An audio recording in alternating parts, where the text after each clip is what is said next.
지난 5일이었죠. 김건희 특검법 그리고 대장동 50억 클럽 특검법 이 두 개 이른바 쌍특검법이죠. 이거에 대한 제2요구권을 행사를 했습니다. 윤석열 대통령이 공이 다시 이제 국회로 넘어온 상황인데요. 뭐 거부권 행사가 예상된 수순이기도 했고 좀 첫 질문이 뻔한 질문이기도 한데 그래도 일단은 짚고 넘어가는 차원에서 한번 여쭤보면은 윤석열 대통령은 왜 김건희 특검법에 대해서 거부권을 행사를 했을까요? 글쎄요, 이제 인간적인 관점이 네. 하나 일단 가능합니다. 첫째, 무서워서 부인이 네. 뭐 그런 것 같아요. 네, 이게 단순히 농담이 아니고요. 네.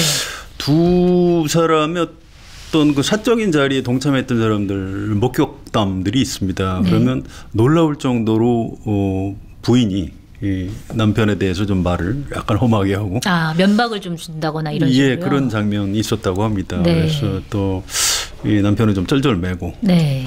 또 그전에 서울의 소리인가요? 그 김건희 여사가 자기 남편에 대해서 어떻게 생각하는지가 좀 흘러나온 적이 있습니다. 거기에 네. 보면 뭐 이 방송이라 좀 얘기하기 좀 곤란한데 아무튼 제가 적절한 기회에 글로 한번 쓸게요. 네. 아무튼 뭐 자기 글로 남편 쓰실 수 있으면 방송으로도 하실 수 있을 것 같아요. 네. 뭐 자기 남편은 내가 없으면 아무것도 못한다. 뭐 이제 이런 얘기, 그것보다 더 심한 얘기 등등등 뭐 네. 이런 게 있습니다. 그래서 이런 게 좀 인간적인 면모가 반영된 게 아니냐 싶고요. 그리고 네. 실제로 2022년 11월 달에 인도네시아 G20 행사에서 카메라에 잡힌 적이 있습니다. 네. 그때 이제 그 단상에서 시진핑, 마크롱, 또 사우디 왕세자 이런 분들이 이제 이렇게 대화를 하고 있는데 네. 이 한쪽 구석에 있던 부부가 이제 윤석열, 김건희 부부가 있었는데 이렇게 중앙 단상을 쳐다보다가 김건희 여사가 이렇게 남편을 이렇게 떠미는 듯한 그래서 손짓을 이렇게 하는 게 잡혔어요. 빨리 가서 당신도 빨리 가서 얘기를. 예, 그러니까 음성은 안 잡혔는데 이게 네. 나가 그랬든지 아니면 가자 그랬든지 둘 중에 하나인 것 같다고 그래요. 네. 아무튼 이제 그 굉장히 상징적인 장면이고요. 지금도 이제 검색해 보면 쉽게 찾을 수 있습니다. 그래서 네. 아니 진짜 김건희 여사 말대로 윤석열 대통령은 부인이 시키는 대로 하는 사람인가 이런 생각을 하게 만들었는데 네. 아무튼 그런 관점이 하나 있어요. 그래서 네. 실제로 이제 부인에 대해서는 뭐 철벽 방어를 치는 것 아닌가, 거부권의 배경 그게 하나 있고요. 또 하나는 이제 검사적 관점이 하나 있습니다. 네. 이게 칼잡이들은 이 칼이 얼마나 무서운지 안다고 그래요. 네. 예, 칼의 존재 이유는 사람을 베는 데 있다. 뭐 그런 굉장히 좀 살벌한 말이죠. 네. 그래서 순한 특검은 없다. 이게 법조계에서 굉장히 유명한 말인데요. 노무현 해봤으니까 좀 잘 아는 거죠. 그러니까 네. 노무현 대통령 때 좀 오래 전 얘기 짧게 해드릴게요. 대북 송금 특검이라는 게 있었어요. 네. 김대중 대통령이 남북 정상회담 때 북한에 뭐 돈을 좀 주고 했다 뭐 이런 걸 특검을 했는데 노무현 대통령 생각은 그래도 좀 깔끔하게 신속하게 대북 송금 특검 사건만 좀 처리하고 넘어가자 이런 취지로 검찰에 안 맡기고 특검을 받아들인 겁니다. 네. 송두환 특검이 하셨는데 이분은 나중에 헌법재판소 재판관도 하셨고 문재인 정부에서 국가인권위원장까지 하신 분이에요. 굉장히 인품도 온화하고 이런 분인데 이분이 특검을 할 때 뭐 박지원, 임동원, 이기호 경제수석 이런 분들을 다 막 구속하고 기소하고 난리가 났었어요. 네. 그래서 전방위적으로 수사를 한 거군요. 그렇습니다. 네. 일단 특검은 수사를 하면 그냥 넘어가지는 않습니다. 네. 나중에 법원에서 혹시 무죄가 날 수는 있겠지만 네. 특검이 가진 행사는 다 이 권력을 행사를 한다고 그래요. 네. 그래야 뭐 그 특검의 이름으로 역사책에 이제 기록이 되는 거기 때문에 그래서 네. 물특검은 없다. 이제 이거를 윤석열 대통령이 잘 아는 거죠. 그래서 네. 철저하게 이렇게 방어막을 친 것 같습니다. 네, 알겠습니다. 근데 김건희 여사를 무서워한다. 이거는 기존에도 많이 얘기가 되었던 건데 사실 사적으로 뭐 부부관계에서 무서워하는 거야 그렇다 치는데 이게 사실 공적인 관계에서 공적인 부분에서 이 무서움이 작용이 됐을 때 문제점이 굉장히 좀 커 보인다 이런 생각이 들긴 하는데요. 뭐 김건희 특검법 같은 경우에는 뭐 부인 지키기 측면에서 뭐 거부권을 행사했다 치더라도 사실 50억 클럽 거부권까지 행사한 거는 좀 명분이 없는 거 아니냐라고 하는 지적이 좀 나오기도 하거든요. 이거는 어떻게 봐야 될까요? 없죠. 아까 시작할 때 송채 기자가 쌍특검이라는 표현을 하셨죠. 네. 발음이 잘 안 되는데 쌍특검. 네, 발음이 좀 어렵더라고요. 어렵죠. 쌍특검. 근데 아무튼 쌍특검을 분리할 수가 없는 겁니다. 네. 김건희 특검만 제의 요구하고 이건 받아들인다. 그러면 더더욱 저 부인 살리기 위해서 저것만 선별적으로 네. 거부권 행사했다 이런 욕을 먹게 돼 있죠. 그래서 할 수 없이 이제 그것도 걷어찬 건데 네. 이제 말이 안 되는 거예요. 이게 이 50억 클럽으로 지금 수사를 제대로 한 사람이 박영수 변호사하고요. 또 곽상도 전 의원 이 두 사람밖에 없어요. 다른 네. 사람들 특히 검찰 관계자들이 많은데 이건 검찰이 수사를 잘 안 해요. 뭐 좀 제 식구 봐주기 하는 거죠. 네. 그래서 특검을 해야 되는 겁니다. 그런데 이제 이 이관섭 대통령실 비서실장이 이 50억 클럽 특검법을 하면 안 된다는 이유를 뭐 이런저런 설명을 했어요. 네. 뭐 이재명 대표가 성남시장일 때 주변 사람들이 인허가권자인 이재명 시장 때문에 돈을 받았을 것이고 어쩌고 저쩌고 뭐 그래서 특검을 야당이 추천하는 건 뭐 말이 안 되고.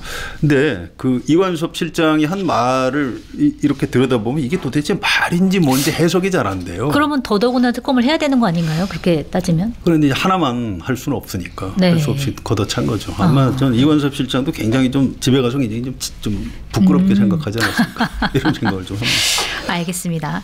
자, 그리고 이 특검법 뿐만 아니라 이제 윤석열 대통령이 그동안 이제 국회에서 넘어온 여러 가지 이제 법률 관련해 가지고 거부권을 행사한 게 총 8건이라고 합니다. 근데 이거는 그러니까 민주화 이후로 가장 많은 거부권 행사했다. 아직 임기가 2년밖에 안 됐는데도 불구하고 벌써 8건이다. 그러면서 굉장히 이제 비판적인 여론이 나오는데 윤석열 대통령이 왜 이렇게 거부권을 많이 행사한다라고 보세요? 뭐 불가피하죠. 여소야대이기 때문에 그런 겁니다. 네. 옛날에 노태우 대통령 때도 처음에 여소야대였죠. 그때도 거부권 행사 많이 했어요. 네. 좀 약간 어려운 문제인데요. 뭐 좀 약간 학술적인 배경이 있습니다. 좀 압축해서 설명을 한번 해볼게요. 네. 우리가 대통령제에 그러면은 뭐 대통령 중심제로 알고 있는데 그게 아닙니다. 이게 내각제는 국회의원을 뽑는 총선 한번 치르면 거기서 그냥 권력이 창출이 돼요. 네. 거기서 다수당이나 과반이 안 되면 연정을 해서라도 이제 그 세력이 집권을 하는 겁니다. 그래서 네. 총선거에 의해서 권력이 왔다 갔다 하는 건데 대통령제는 이른바 그 권력 창출 선거를 2번 하는 겁니다. 네. 그러니까 대통령 선거 한 번 하고 총선. 국회 한 번 하고 네. 국회 선거 한 번 하고. 미국도 마찬가지예요. 이게 여대 야소일 때는 뭐 별 문제가 없는데 네. 여소 야대일 때 이게 대통령하고 국회하고 싸우게 되면 국정이 멈춰버리는 겁니다. 네네. 지금은 이제 그런 근본적인 배경이 좀 있다고 하고 이거를 해소할 수 있는 방법은 윤석열 대통령이 야당하고 타협을 해야 됩니다. 네. 대화하고 타협하고 절충하고 양보하고 이렇게 견제하고 협력해가면서 국정을 끌어가라는 게 대통령제의 취지인데 네. 윤석열 대통령은 그냥 이재명 대표 만나지도 않잖아요. 그렇죠. 뭐 그러니까 야당 입장에서는 아니 입법부는 우리가 다수다. 그러니까 필요한 법안을 국회에서 의결하는 거고요. 네. 안 할 방법도 없잖아요. 민주당 입장에서 이건 꼭 필요한 법이다. 노란봉투법, 방송법 이런 네. 것들 했죠. 그런데 또 윤석열 대통령은 아이 뭐 필요 없다. 나는 헌법상 가진 내 권한을 행사하겠다. 그래서 거부권 행사하고 네. 이게 악순환이 되풀이되고 있는 거죠. 그러니까 사실은 약간 대통령제의 어떤 한계라고 볼 수도 있는 거네요. 어떤 면에서 보기에는. 그렇게 볼 수도 있습니다. 그런데 네. 이게 정치의 복원을 그래서 해야 되는 거예요. 네. 그래서 대통령이 절반의 권한만 행사하고 국회의 어떤 그 권력을 절반 정도 네. 좀 이렇게 받아들여 주고 이렇게 절충을 해야 되는데 네. 그게 잘 안 되고 있는 거죠. 이게 윤석열 대통령이 아마 그런 그 개념 자체가 약간 좀 부족한 것 아닌가. 네. 정치 경험이 네. 없어서 그런 걸로 생각이 됩니다. 여소야대 상황에서 조금 더 적극적으로 이제 대통령이 입법부에 대해서 손을 내밀었어야 되는데 그렇습니다. 야당에 대해서 그게 좀 부족했다라고 예. 평가를 좀 해주셨고 그리고 또 이게 또 논란이 됐습니다. 그러니까 윤석열 대통령이 거부권을 행사한 바로 그 날에 법무부가 낸 보도자료가 굉장히 화제가 됐는데 이제 보도자료를 보면 잠깐 한 대목만 읽어드릴게요. 문재인 정부 당시 검찰이 2년 넘게 무리하고 과도하다는 비판을 받을 정도로 강도 높게 수사하고도 김건희 여사에 대해서는 기소는커녕 소환조차 하지 못한 사건이다라고 주장을 하면서 마치 이제 법무부가 노골적으로 김건희 여사의 편을 드는 것 같은 내용의 보도자료가 나와서 이거에 대해서 뭐 수사 가이드라인 아니냐 이런 이제 비판이 나오고 있는데 이거는 좀 어떻게 봐야 될까요? 아니 그 말이 맞다면 네. 저는 이게 법무부 보도자료라는 것 자체가 놀라웠는데 네. 이 말이 맞다면 그러니까 기소는커녕 소환도 못했다. 그럼 김건희 여사 무혐의 처분하면 돼요 검찰에서. 네. 못하고 있잖아요. 네. 그 무혐의 처분 결정권을 가지고 있는 검사가 그 못 쓰는 겁니다. 이게 무혐의가 아니기 때문에. 네. 그래서 특검을 하자는 거예요. 그런데 법무부에서 이런 보도자료를 내는 걸 보고 참 한심하다 이런 생각이 들었고 이게 이관섭 비서실장 브리핑 내용하고 똑같아요. 내용이 거의. 그래서 어떻게 이 베낄 게 따로 있지 이런 걸 베끼나 싶었고요. 지금 법무부 장관이 누군지 아세요? 비어 있어요. 공석입니다. 한동훈 장관이 이제 비대위원장으로 가고 이노공 차관이 직무대행을 하고 있는데 이분은 여성이에요. 그래서 최초로 법무부 차관을 여성이 한 경우인데 오래전에 수원지검 성남지청에 근무할 때 한 검사들 한 4명 정도가 카풀을 했는데 그때 윤석열 검사하고 같이 카풀을 했던 멤버라고 합니다. 그래서 차관이 된 것 아닌가. 물론 이제 기본적인 역량 같은 건 있는 분이시겠죠. 그런데 그런 친소 관계도 좀 작용을 한 것 같다. 뭐 그럴 수도 있는데 이번에 이런 보도 자료를 내는 걸 보고 좀 야 이건 좀 이거 해도 너무했다. 이게 이 법조계 일반적인 시각인 것 같습니다. 그렇군요. 알겠습니다. 자, 그리고 윤석열 대통령이 이제 거부권을 굉장히 빠르게 행사를 했는데 사실 이 대통령이 김건희 여사 특검 관련해가지고 대통령이 거부권을 행사하면 안 된다라고 하는 여론이 사실 어느 여론조사를 봐도 60% 이상은 나왔거든요. 그렇기 때문에 이거에 대한 부정적인 여론이 상당히 높을 수밖에 없는데 그리고 사실 지금은 총선이 이제 코앞에 있는 상황이기도 하고 그렇기 때문에 부정적인 여론이 총선에 영향을 미칠 수밖에 없을 것 같은데 이 부정적인 여론 언제까지 갈 거라고 보세요? 뭐 대통령이 자기 헌법상 권리를 행사하겠다는데 뭐 어떻게 하겠습니까? 그걸 총선 때까지 계속 또 이 얘기만 할 수도 없고요. 시간이 좀 지나면 사람들이 또 좀 잊어버리지 않을까 이런 생각도 좀 들어요. 물론 김건희 여사 관련한 무슨 다른 의혹이 불거진다 그러면 좀 차원이 달라지는 거고요. 그래서 또 다른 악재가 또 터질 수도 있습니다. 그래서 좀 두고 봐야 되는데 이게 쭉 이렇게 이제 잠복을 할 것 같아요. 그래서 윤석열 대통령이나 김건희 여사에서는 우리 국민들이 좀 제발 이거 잊어버려 줬으면 좋겠다 이렇게 생각하시겠지만 우리 국민들이 이렇게 쉽게 잊어버릴 것 같지는 않고요. 그렇다고 뭐 이것 때문에 무슨 촛불 집회를 하겠습니까? 그런 건 아니거든요. 윤석열 대통령이 헌법상 권리를 행사한 거니까 사람들이 좀 화는 나도 좀 이렇게 지켜볼 것이다. 좀 그렇게 예상합니다. 뭔가 수면 아래 잠복해 있다가 무슨 이슈가 터지면 다시 또 이제 수면 위로 올라오거나 뭐 그럴 가능성이 좀 있겠네요. 자, 그리고 사실 대통령실이 이제 거부권을 행사하면서 여론이 너무 안 좋으니까 아무래도 이제 부정적인 여론을 잠재울 수 있는 방안으로 내놓은 것 같다라고 하는 해석이 지배적인데 일단 김건희 여사에 대한 업무를 전담하는 제2부속실 설치 이거를 좀 하겠다라고 얘기를 했어요. 근데 이건 예전부터 사실은 요구가 많았던 사안이긴 한데 이걸로 부정적인 여론이 어느 정도 좀 잠재워질 수 있을까요? 어떻게 볼까요? 어떻게 보세요? 글쎄 여론은 뭐 어쨌든 안 하는 것보단 나으니까요. 좀 약간 뭐 여론을 달랠 수 있는 그런 용도로 쓸 수는 있겠죠. 그런데 이게 지금 특검을 하자는 게 도이치모터스 주가 조작 사건에다가 이제 또 명품백 받은 거 뭐 이런 것 때문에 여론이 악화됐는데 그럼 그거는 그냥 하지 말자는 건가요? 과거에 있었던 거는 제2부속실 설치하면 그럼 그건 어떡하죠? 이 문제가 하나 있고요. 또 제2부속실을 만들었어요. 근데 제2부속실장 모르게 김건희 여사가 또 외부 사람들 만나는 게 불가능할까요? 얼마든지 가능합니다. 그래서 제2부속실 만드는 것만으로 김건희 여사를 뭐 어떤 틀에 가둘 수 있다? 그렇지 않아요. 이 김건희 여사가 어떤 발상의 전환을 하지 않으면 이게 근본적으로 해결이 안 되는 문제입니다. 그래서 이게 근본 해결책은 되지 않을 것이다. 이 정도 가지고 민심이 가라앉을 것 같지는 않습니다. 그렇군요. 여기에 더해서 좀 하나 더 나오는 게 바로 이제 특별감찰관 도입인데 이게 기존에 이제 박근혜 정부 때 잠깐 있었다가 그 이후로 계속 이제 특별감찰관이라는 게 없이 계속 유지되고 있는데 요것도 우리가 이제 뭐 도입하겠다.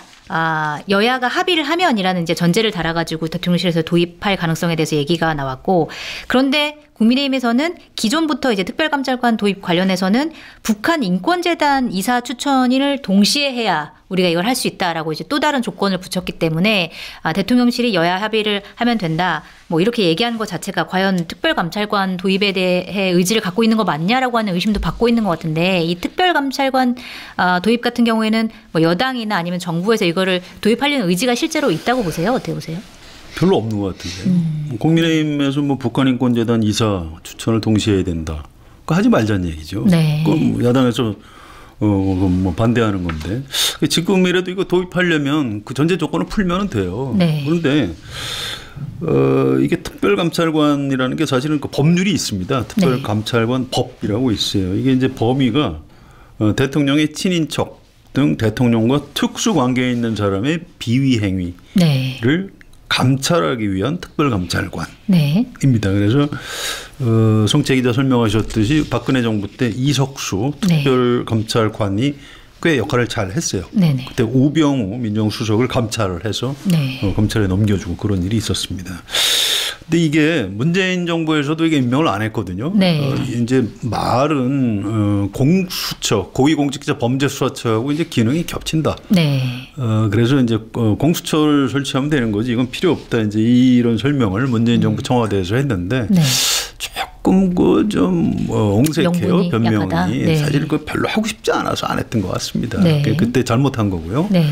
그다음에 지금도 마찬가지인 겁니다. 이게 무슨 북한인권재단 이사 이것 때문에 특별감찰관을 임명을 안 한다는 거는 이건 이제 핑계에 불과하고 하기 싫다는 겁니다. 이거 만들어 놓으면 또 감찰할 거 아니에요. 김건희 여사. 그러니까 별로 하고 싶지 않다는 그런 속내가 있는 겁니다. 그런데 글쎄 이걸 끝까지 이렇게 안 하고 넘어갈 수 있을지 민심이 과연 용납을 해 줄지 그건 잘 모르겠습니다. 근데 제2부속실은 이제 원래 있는 거였기 때문에 뭐 설치를 하더라도 뭐 민심이 그렇게까지 다시 돌아서진 않더라도 특별감찰관 같은 경우에 만약에 도입을 하면 그래도 어느 정도 민심이 조금 돌아올 가능성이 있을까요? 어떻게 보세요?